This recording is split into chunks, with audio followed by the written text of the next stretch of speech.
तो ये पीडीएफ आपके लिए काफ़ी ज़्यादा इंपॉर्टेंट होने वाला है। ये इलेक्ट्रिसिटी चैप्टर का पीडीएफ है और इसमें आपको सारा कुछ मिल जाएगा इलेक्ट्रिसिटी चैप्टर से रिलेटेड। तो इस पीडीएफ को अगर आप पढ़ लेते हैं पूरा लाइन बाय लाइन जो मैं समझा रहा हूँ, अगर समझ लेते हैं, रट्टा मार लेते हैं, तो यकीन मानिए कि आपका इलेक्ट्रिसिटी पूरा कंप्लीट हो जाएगा।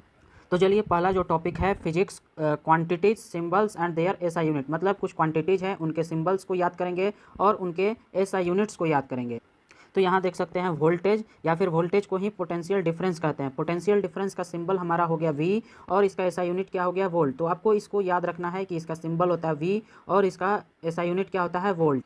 और जो दूसरा है वर्क डन का सिंबल W हो गया और इसका एसआई यूनिट क्या हो जाएगा, जूल। फिर आपका आता है तीसरा चार्ज का ये जो सिंबल होता है कैपिटल Q या फिर स्मॉल q भी कहीं कहीं लिखा हुआ मिल जाएगा।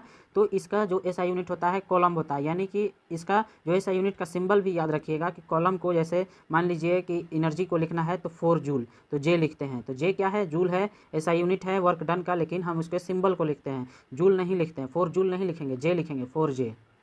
अब देखिए करंट का सिंबल क्या होता है, I और इसका एसआई यूनिट क्या होता है, एम्पियर। अब आते हैं रेसिस्टेंस का यहाँ पर R होगा, R होता है इसका सिंबल और इसका एसआई यूनिट क्या हो जाएगा, ओम। अब रेसिस्टिविटी आते हैं, इसका सिंबल हो जाएगा रो, ये वाला रो ऐसे लिखते हैं और इसका एसआई यूनिट ओम मीटर, यानी कि उसका सिंबल हो जाएगा ओम मीटर। अब यहाँ पर पावर आ जाता है, पावर का ये सिंबल होता है P और इसका एसआई यूनिट वाट होता है। हीट प्रोड्यूस का सिंबल H होता है और इसका एसआई यूनिट जूल होता है।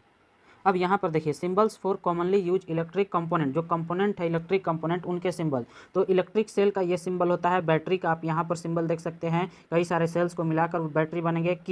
जब की जो है ओपन रहेगा तो ये सिंबल होता है, जब क्लोज रहेगा तो ये सिंबल होता है। वायर ज्वाइंट का आप सिंबल याद रखिएगा कि ये वायर ज्वाइंट का सिंबल है। फिर आपको आ जाता है वायर्स क्रॉसिंग विदाउट जॉइंट, मतलब कि एक दूसरे को बिना जॉइंट के पास करते हैं, तो ये उसका सिंबल होता है। इलेक्ट्रिक बल्ब का ये सिंबल होता है, रेसिस्टर का ये सिंबल होता है। रियोस्टेट यानी कि वेरिएबल रेसिस्टेंस, रियोस्टेट किसको बोलते हैं, रियोस्टेट वेरिएबल रेसिस्टेंस को ही बोलते हैं, तो ये वेरिएबल रेसिस्टेंस का सिंबल है। फिर आपका बात आता है एमीटर का, तो एमीटर का ये सिंबल होता है। वोल्ट मीटर का ये सिंबल होता है। तो ये सारे जो पॉइंट मैं बता रहा हूँ इसको आपको रट जाना है। अगर आप इन सारे पॉइंट को रट जाते हैं तो आपका इलेक्ट्रिसिटी मान लीजिए पूरा कंप्लीट हो जाएगा। केवल आपको डेफिनेशन याद करना रहेगा, वो भी आप जो मैं फार्मूला बताने वाला हूँ उससे आप डेफिनेशन भी बिल्कुल आसानी से बना सकते हैं, यानी डेफिनेशन भी आपको याद नहीं रखना है। अब हम इस चैप्टर के जो इम्पोर्टेंट फार्मूला है, फार्मूला फॉर इलेक्ट्रिसिटी, इसको हम रिपीट करने वाले हैं, यानी कि याद करने वाले हैं, रिमाइंड करने वाले हैं, और मैं चाहता हूँ कि इन फार्मूला को आप रट जाएँ। तो इस चैप्टर का जो पहला फार्मूला है चार्ज बराबर क्या होता है, Q बराबर क्या होता है, N इंटू ई, जहाँ पर N क्या है, एनी इंटीजर पॉजिटिव और नेगेटिव, मतलब कि N कोई भी इंटीजर है, मतलब नंबर ऑफ इलेक्ट्रॉन, ये N क्या है, नंबर ऑफ इलेक्ट्रॉन, और E क्या है, इलेक्ट्रॉन पर कितना जो है चार्ज रहता है। तो इलेक्ट्रॉन पर कितना चार्ज रहता है, 1.602 इंटू 10 के पावर -19 कूलम। और Q क्या हो जाएगा, बराबर हो जाएगा N इंटू ई। N क्या है, नंबर ऑफ इलेक्ट्रॉन, मतलब कोई भी इलेक्ट्रॉन कितने नंबर में है, और E क्या है, चार्ज है, इलेक्ट्रॉनिक चार्ज है। अब दूसरा फार्मूला आता है वर्क डन बराबर चार्ज इंटू पोटेंशियल और पोटेंशियल डिफरेंस, यानी कि वर्क डन बराबर क्या होता है, चार्ज इंटू पोटेंशियल डिफरेंस, ये आपको याद रखना है। यानी W बराबर क्या होता है, Q इंटू V, और V को हम क्या लिख सकते हैं, यहाँ पर इसको याद नहीं रखना है, ये आपका गलत है।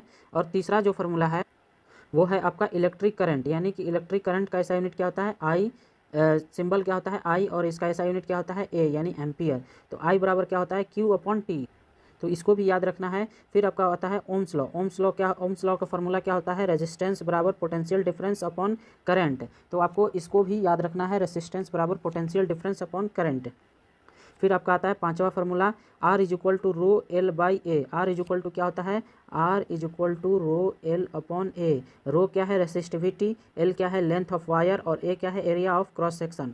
तो आपको इसको याद रखना है कि रेसिस्टेंस का फार्मूला क्या होता है, R equal to rho L by A. अब हमको कभी पूछ देगा कि रो यानी रेसिस्टिविटी बराबर क्या हो जाएगा, तो रो बराबर क्या हो जाएगा, R into A by L. तो एक फार्मूला से कई सारे फार्मूला निकाल सकते हैं। अब जो सिक्स्थ फार्मूला है ये हमारा है रेसिस्टेंस इन सीरीज कम्बिनेशन, जब हम उस रेसिस्टेंस को कंबाइन करेंगे सीरीज में, उसका ये फार्मूला है R1 + R2 + R3। अब सातवां जो फार्मूला है रेसिस्टेंस इन पैरेलल कम्बिनेशन, जब हम रेसिस्टेंस को पैरेलल में कंबाइन करेंगे तो 1/R बराबर हो जाएगा 1/R1 + 1/R2 + 1/R3 + ...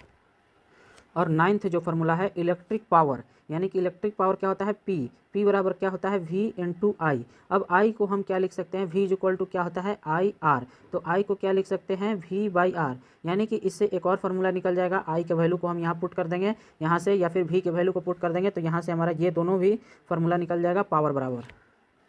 अब देखिए यहाँ पर नाइन्थ जो फार्मूला है पावर इन सीरीज, जब हम पावर को सीरीज में कनेक्ट करते हैं तो हमारा ये फार्मूला होता है। फिर हम जब पावर को पैरेलल में कनेक्ट करेंगे तो हमारा ये फार्मूला होता है। फिर इलेक्ट्रिकल एनर्जी का हमारा इलेक्ट्रिकल एनर्जी क्या हो जाएगा ई बराबर क्या हो जाएगा वी आई टी, ये वाला फार्मूला हो जाएगा V बराबर VIT, या फिर I² RT, या फिर V² upon R into T. और सबसे लास्ट जो फार्मूला है हीट प्रोड्यूस, H बराबर भी वही हीट प्रोड्यूस के बराबर ही इसका भी फार्मूला हो जाएगा। H बराबर क्या हो जाएगा VIT, यही मतलब हीट